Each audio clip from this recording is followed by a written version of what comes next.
Hey guys, in this video I am gonna show you how you can turn off your voice guide on your Samsung TV. To turn off, first go to your remote and click on the setting gear icon here. Can you see?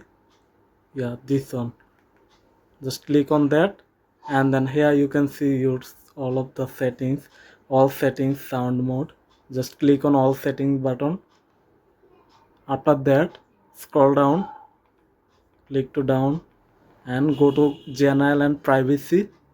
Just click on that. Now click on the accessibility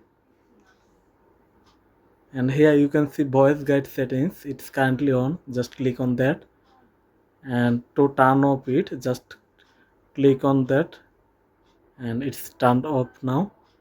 You can see it's turned off. So that's how you can turn off your voice guide on Samsung Smart TV. So hope that this video helped you out. Thanks for watching.